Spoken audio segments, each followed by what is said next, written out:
VARgentina stopped being a joke when 3 disputed decisions all benefited Argentina before the 2026 World Cup final. 1 could be bad refereeing. 3 begin to look like a system, especially when the same team keeps surviving. But here is the first reveal. No investigation produced evidence that FIFA fixed matches for Messi, even though the controversial calls were real. The calls were real. The certainty surrounding the conspiracy was not, and that difference became almost impossible to discuss calmly. I learned that after defending one decision in a work Slack channel during lunch, when 3 coworkers immediately accused me of being paid by Argentina. That accusation would have improved my lunch considerably, but I do not even support Argentina. I support Everton. Everton has treated trophies like restricted government documents since 1995, so I am not exactly trained to recognize institutional favoritism. That was when I realized VARgentina had become more than a nickname. It had become a belief system. The real question was whether several favorable decisions revealed a coordinated system or created a pattern too emotionally satisfying to ignore. The first belief was that FIFA had effectively been caught rigging matches for Messi. Wrong. Egypt complained. Algeria complained. FIFA rejected the claims of systematic bias, and no investigation produced evidence of match fixing. Except that does not make every decision correct, harmless, or easy to explain when the same team repeatedly benefits.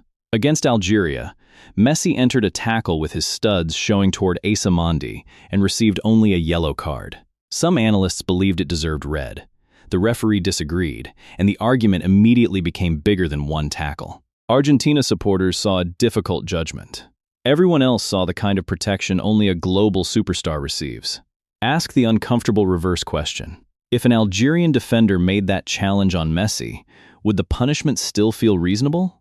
Then Egypt had a goal erased for a foul during the build-up while Argentina were already losing. The decision could be explained under the rules, but technically explainable decisions can still look painfully convenient when they change a knockout match. Argentina recovered to win 3-2, and 2 disputed moments now appeared connected. Then Switzerland added the detail conspiracy theories love most. A new mistaken identity review protocol used for the first time. It benefited Argentina, and a former FIFA referee described the interpretation as too broad. Still not proof. But now the story contained a new rule, a powerful beneficiary, and an explanation complicated enough that most viewers would never test it. Here is where both sides become uncomfortable. Argentina may not have been protected, but they were repeatedly fortunate in ways that looked terrible. The next belief was that this same pattern continued untouched through the final against Spain. It did not. VAR reviewed 2 goals, but neither review produced the explosive controversy people expected from the tournament's most scrutinized team.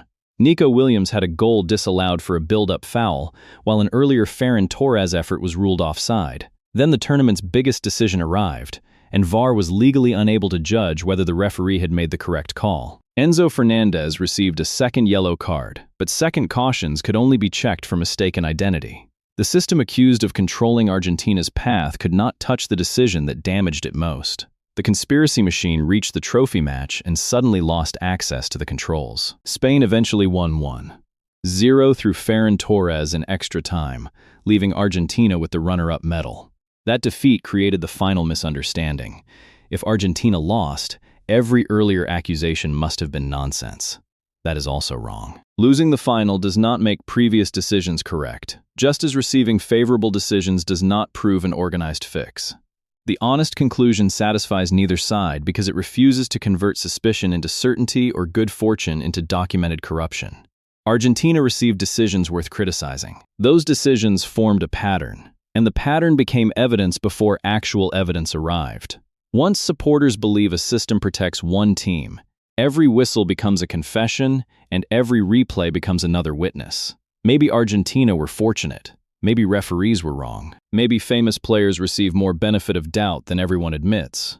But proving FIFA fixed a World Cup requires more than several controversial afternoons and a theory that feels emotionally complete. If FIFA truly designed the tournament to hand Argentina the trophy, it designed the least efficient conspiracy in organized sport.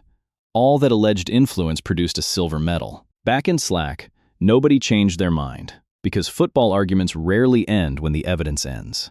And Everton's trophy shelf remained empty, which at least proves some teams can lose without any conspiracy at all.